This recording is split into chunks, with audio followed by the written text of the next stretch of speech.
I'm Pat Doris. Welcome to The Story. Before we get going tonight, yes, we know the former president, Donald Trump, has been indicted for a second time, this time on 7 counts. It's a big story, a national story, and we're a local newscast. So you're going to hear more about that on our 6:30 show and all throughout the night in the coming days as more information is revealed. But not right now. In the meantime, the effort to help those living on our streets has included some pretty novel ideas. How one novel, innovative program made big headlines and then failed is our big story tonight.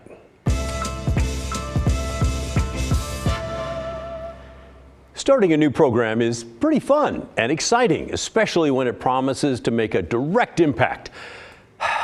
But keeping that program running and making it a success, well, that is entirely a different ballgame. Our investigative reporter Kyle Aboshi is going back to look at government programs that start out with lots of celebration to see how it works out. It's a big deal. Taxpayers in Multnomah County are going to spend more than $250 million on homeless services this year alone. So accountability is pretty important. And Kyle discovered there is little of that with a program that offered to put homeless people into tiny homes in people's backyards. It was quite an offer, so unusual it made headlines around the country. Would you let a homeless person live in your backyard? Portland, Oregon wants to know. In 2017, Multnomah County offered to build tiny houses in people's backyards for free if they agreed to let a homeless family live there for the next 5 years. Could your backyard be the solution to getting a homeless family off the street? The project, called A Place for You, aimed to build ADUs, or accessory dwelling units, in backyards across the Portland area. So whatever happened? Let's do the tour. In April of 2018, the county placed one of its first tiny homes in Martha Chambers' North Portland backyard. Poof, there's a house in your backyard. It's very small. Yeah, it's not even 300 square feet. The 288 square foot cottage came fully furnished. They put the bed in, yeah. They brought in the furniture. There's a tidy kitchen. It's cute. Living space. We do dinner and a movie night. Small bedroom and private bathroom. The bath. They did a really great job. Yeah. Nearly 1,000 homeowners applied for the program. 4 were selected. And I thought, wow, this is a great idea. And I get to keep the house at the end. The 4 tiny homes cost the county between $80,000 and $133,000 each, depending on which company built them. By the summer of 2018, the units were complete, and 4 families had a place to call their own. The woman that was living here and her niece were living in her truck prior. Initially, Martha says things went well, but then relationships soured. There were challenging circumstances causing stress among neighbors, and COVID hit. I mean, we all anticipated it wouldn't be necessarily a smooth ride. Within 2 years, the once homeless family had moved out, and the backyard unit sat vacant. Would you call it a success or a failure? I'd have to say a failure. Martha felt abandoned. After early enthusiasm, there was little support or follow-through by program organizers. I think it was all set up to be successful, and then the ball got dropped. Similar experiments to house the homeless in backyards have been tried elsewhere, such as Los Angeles and Seattle. In Seattle, how's it gone? We're feeling pretty good about what we've accomplished. The Block Project in Seattle has built 15 energy-efficient tiny homes since 2017. Unlike Portland, homeowners in Seattle have no financial incentive to put a unit in their backyard. And importantly, there's strong support structure for both the homeowner and their backyard neighbor. The nonprofit Facing Homelessness, which runs the Seattle program, says it has a 95% success rate in maintaining stable housing. And so for us, we really want to foster community by making sure people know that we care about them, we see them, we want to know what's working, we want to know what's not. The creator of the Multnomah County program, Mary Lee, told reporters in 2017 that if all went well, she hoped we'd do 300 of these units in the next 12 months. Instead, there were 4. When asked what happened, Lee, director of Multnomah Idea Lab, a county policy center, wrote in an email, "Unfortunately, I don't have any information to share about the work," explaining the program was transferred from one county office to the next. It's since been handed off to a nonprofit. I think it could have been much more successful if there was better follow through. Martha recently bought the tiny house after coming to an agreed-upon price with the nonprofit Join, which inherited the program. She's disappointed it didn't go better for everyone. But I really wish there'd been more support for both sides. After so much early attention, this 5-year pilot program has quietly dwindled, seemingly due to a lack of follow-through and coordination by those who promised big new ideas to help the homeless. Kyle joins me now, and you told me earlier this program cost about $500,000, and I'm just stunned by the lack of accountability. No one's going to take accountability. Yeah, we've been reaching out to the county since April, actually, through emails, trying to get some more information about the program itself. Was it successful? Why it wasn't? And maybe if they could explain a little bit more. In fact, at one point, we gave them a full list of questions, hoping to get some answers, and they haven't provided that information. Wow. Okay. And what about those tiny homes? What happens to them? Good question. So initially, as you heard in the story, they were supposed to be free to the homeowners after 5 years, right? That was the initial pitch. Well, at some point that kind of changed. In 2018, roughly, the county started saying, well, listen, after 5 years, those homeowners have the option to buy them at market price. Well, we're at about 5 years now, and in talking to some of these homeowners, there's a bit of confusion here about what's next and also what fair market price is. Yeah, for sure. We tried to reach out once again to the county and also Join, which has now inherited this program, to find out what's going on, and they have not responded to us. Started with a lot of pomp and circumstance and a lot of flash. It kind of fizzled after that. Yeah. All right. Thanks, Kyle. Great stuff as always. Meanwhile, people in Portland are wondering what's going to happen next month when the city's new camping ban takes effect. Camping will be officially banned in all public places from 8 a.m. until 8 p.m. People will still be allowed to camp overnight, but they won't be allowed to camp in parks, near schools, or high crash corridors. If someone is caught camping in the wrong place or at the wrong time, they'll face 2 written warnings and then the possibility of fines or even jail time. The ban is set to take effect next month, but the city says it's going to really be a phased-in approach. No word exactly on what that means, by the way. You all had questions about it. Jim is asking what a lot of people are thinking. How does the mayor think he's going to enforce this ban? There are not enough police to deal with the existing problems, and if not the police, then who? Jim's right. We already do know that Portland police are understaffed. They've told us that themselves several times, that they just can't respond to all the crime that happens in the city. In the beginning, it does sound like police maybe would not be involved. The city says they plan to focus more on outreach workers and connecting people with services rather than punishing them with jail time or fines. On the city's website, officials wrote, if our outreach teams come into contact with someone who is not in compliance with the ordinance after the educational phased-in period, we would coordinate with our public safety partners on the next steps. Again, no word on how long that educational phased-in period is supposed to last.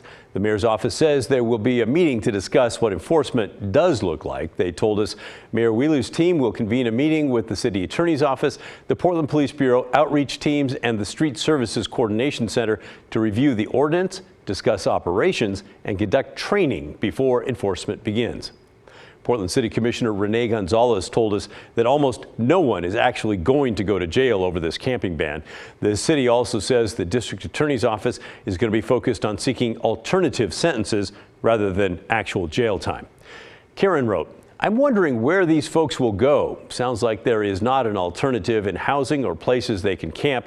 Just chasing folks from place to place is inhumane. That is one of the things that we're going to be following as the ban takes effect. The city says they have a plan to release a map of where people can and cannot camp, but they don't have it ready yet. There are a few day shelters around the city. Homeless people can go there to sleep, take a shower, get a meal, or get connected with services. But several of those people running the shelters told the city they do not have the capacity to deal with a big influx of people if needed.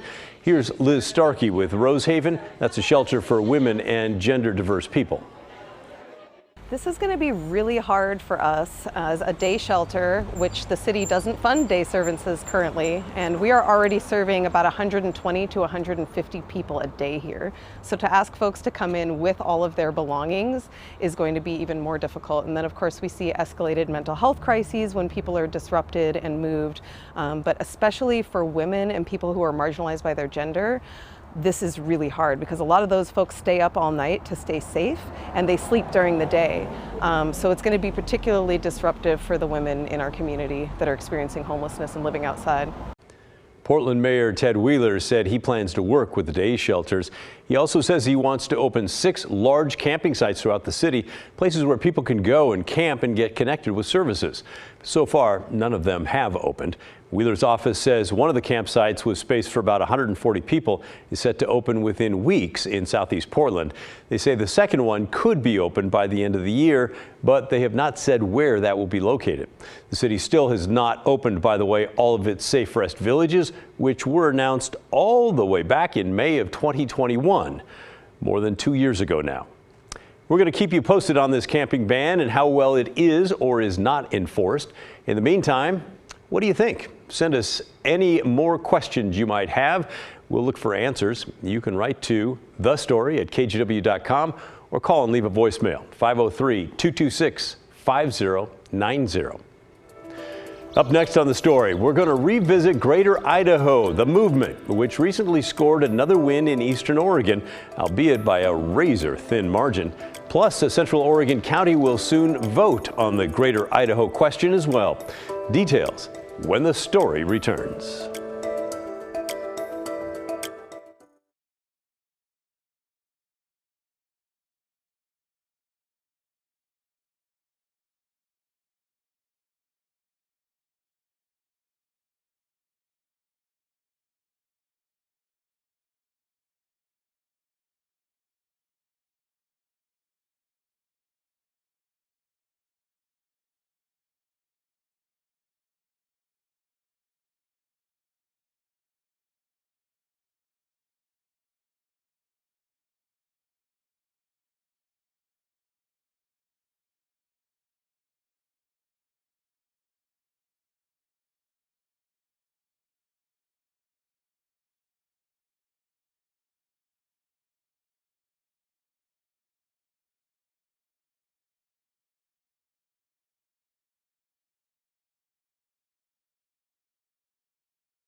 It's been a while since we've talked about the Greater Idaho movement here on The Story, so let's get back to that for a moment. Earlier this year, we did a week-long long-form series. Boy, that's hard to say. After I spent 3 days in eastern Oregon hearing from folks both for and against the idea. Now, if you're not familiar with what it is, the proposal looks to literally move the Idaho border to the west, gobbling up eastern Oregon, where many voters feel their values would be better represented in the legislature in Idaho rather than west of the Cascades in Salem. I can hear a few of you yelling and screaming at the TV that this will never happen. And I know, you're right. For the border to move, it would need approval from both state legislatures and both governors as well as Congress, and that's just not going to happen. But what the Greater Idaho movement does do is highlight the growing divide between rural eastern Oregon and the population centers of the West. Don't believe me? Look at what's happening in the state Senate right now. Many of the Republicans who've walked out represent the eastern half of the state, and their walkout is their last-ditch effort to fight legislation they disagree with. Now, whether that should be happening or not, that's a debate for another day. Anyway, before the May election this year, voters in 11 Oregon counties approved ballot measures that direct their county leaders to advocate for moving the border. Those are the counties there in red on your map. Voters in Wallowa County in green took up the issue last month, and the measure passed by a razor-thin margin. 1,752 people there voted for Greater Idaho. 1,745 voted against the discussion. Just a 7-vote margin. And the Wallowa County clerk told the Oregonian that the measure missed the threshold for an automatic recount by just one single vote. So the next time you hear someone say they don't plan to vote in an election because they don't think their vote counts, well, you should tell them to think again. Wallowa County became the 12th Eastern Oregon county to approve Greater Idaho talks. And just hours after the clerk confirmed the victory for the movement there, leaders in Crook County unanimously voted to put the measure on the ballot for their citizens in May of 2024. Today we spoke to County Judge Seth Crawford on the phone about their decision to put Greater Idaho on the ballot. Before we hear from him, it's worth noting that Crook County is governed by a county court made up of someone with the title of judge as well as 2 commissioners instead of a board of county commissioners, but it's the same idea. We asked Seth Crawford how Greater Idaho came up with their discussions, whether they were approached by leaders of the movement or simply heard about it themselves. I would say more grassroots. I would say we just heard from a lot of people in our community on both sides of the issue. People that want to see the borders move and people that don't. They all really just want to have a voice in the conversation. Now, when we asked why he voted yes to put it on the ballot, he said he wanted to give Crook County citizens the opportunity to voice their opinion. So, of course, we had to ask him about his opinion of Greater Idaho as a citizen himself rather than as a county leader. And his answer brought up an issue that we haven't really heard much about when it comes to this whole border relocation question. So I've voiced my concern with the group. My biggest issue is water rights. And what I would really like to hear from them before I personally would vote in favor of it is, what does that mean for the individual farmers' water rights? Are those transferable? Is the state of Oregon going to allow those water rights to go to Idaho? If it did go to Idaho, what would that position be? Would they still be in a position where you would be defensible against somebody that was looking to take your water rights? I think there's a lot of questions in the entire thing, but to me, that's one of the things that I really wanted an answer to. Certainly one of the many issues to consider in all this if you take the movement seriously. Crawford told us the main driver of the pro-Greater Idaho folks that he's talked to is exactly what we've been telling you all along. Governing to Portland for the entire state is not, it just doesn't fit out here. We have different lifestyles, we have different needs, we have different, really different communities. And so what I've heard people say is that they're looking for the opportunity for more local control and more ability, at least more understanding of what is going on in our communities. Crook County, the next to vote on Greater Idaho in May of 2024. By the way, Umatilla and Gilliam counties are the only others that would be included in this Greater Idaho that have not yet put the issue to their voters. Still to come on The Story. Could a new app help save people from dying due to an overdose? It's being used north of the border in Canada with some promising results. We'll explain how it works when The Story returns. Up next at 6:30, an update on breaking news that former President Donald Trump has been indicted by a federal grand jury in the classified documents investigation. Reaction is just starting to come in. And Portland police launch a pilot program to keep an eye on crime from above. A closer look at how it plans to use drones. That is straight ahead at 6:30. Hope to see you then.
Well, this is Fleet Week, and we're taking a live look out the window right now at the USS Kansas City. This is one of the newest ships in the naval fleet. It was launched in 2018. It has that cool tri-hull, at least, I'm kind of a geek when it comes to this stuff. I love this kind of thing. It's a combat ship. It's supposed to be fast and sleek and very maneuverable, and it's designed to be able to move in close to land without getting stopped. There are 10 ships in all that will be visiting the Rose City and tying up along the seawall, even though they're not going to the sea. They're staying in the Willamette River. The ships represent the U.S. Navy, the U.S. Coast Guard, and the Royal Canadian Navy, along with the U.S. Army Corps of Engineers. You see the Kansas City there going in front of the Daimler building, kind of on the North Portland area. Depending on who you ask, ship crews have enjoyed visiting Portland as far back as 1907, probably before that. One of the big ships also arriving this evening, the USS John McCain. It's a guided missile destroyer, and yes, it's named for 3 generations of McCains. Admiral John McCain served during World War II. His son John commanded 2 subs during World War II, and his grandson John McCain was a pilot shot down over Vietnam. He went on to serve as a U.S. Senator from Arizona and eventually ran for president. So there we see one of the ships coming in right now, the USS Kansas City. Welcome to them and all the men and women from all the navies who are visiting us for Fleet Week. Moving on now. Within the past 90 minutes, we've learned that 4 people from Honduras were arrested for federal drug crimes in a hotel room in Portland. Investigators found them after looking into a potential overdose death in Washington County. They were found with 6 pounds of fentanyl powder, 4 pounds of rainbow fentanyl pills, and a bunch of meth and $11,000 in cash.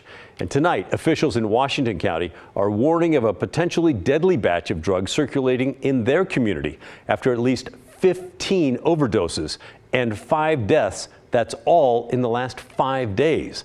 They believe fentanyl is to blame, though they think other chemicals are being mixed in as well, including horse tranquilizer.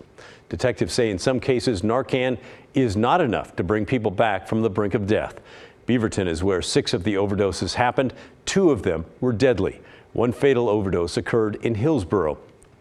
5 more overdoses happened in unincorporated Washington County, where 2 more people died. We're told the cases involve different ages and economic backgrounds, furthering the point that the drug epidemic does not discriminate. Here's a look at the latest data from the Oregon Health Authority on fentanyl overdose deaths. In 2020, there were 227. And then in 2021, overdose deaths more than doubled in Oregon to 512, and then it really took off. In just the first 10 months of 2022, January through October, Oregon saw more than 700 overdose deaths due to fentanyl. So what can be done to stop it? Well, there's not one easy answer, but there is an app gaining traction in Canada that looks to prevent overdose deaths in a unique way. Maddie White from our sister station in Seattle reports the app can connect first responders with drug users within minutes of an overdose. It saved my life twice. This British Columbia man is a former fentanyl user, and he preferred to use alone in his room. I just set the app, didn't think anything of it, and then I woke up and they were doing CPR on me. It will stay on that alarm, and it gets actually a bit louder until somebody actually turns it off. By being unable to hit stop on the Lifeguard app during his overdoses, Andrew McLeod says it saved his life twice. The first thing it asks, what kind of drugs are we going to use? Its founder shows us how it works. So we hit confirm, and the timer then starts. And as it gets down to 10 seconds, there's going to be a loud alarm, and it's going to gradually get louder and louder. The assumption is that when time is up, the user will turn off the alarm, but if they don't, it thinks that you've had an overdose or you're in crisis. So it'll send an alert to the 911 desk. a dispatcher then calls you to double check you're unreachable before sending first responders. It'll send an ambulance right to you. You hit this button here, it'll start the alarm. Another Lifeguard product could soon be used by the Public Health Department of Seattle and King County. The preferred vendor list for another one of our products, which is called Lifeguard Lite. A wall-mounted physical timer. But Hardy says he's having trouble breaking through in the Seattle market with the actual app. That's why we're working with a lot of different governments to try to open up that for us so we can use it. One government using it is the Métis Nation in BC. It can make the difference in saving a life. And a doctor in their Indigenous community says it's been effective. It's that one extra layer of protection. The app is being used in BC and Ontario, where it's being credited with saving 66 lives in 3 years. Wow, interesting story. So what do you think about this app? Send us an email with your thoughts, will you? The address is thestory@kgw.com, or feel free to call and leave a voicemail, 503-226-5090. We always love to hear from you. And that's the end of our show. Thanks so much for watching. And remember, the story, our collective story, well, that never ends. Stick around for the news at 6:30, and I'll see you right back here tomorrow.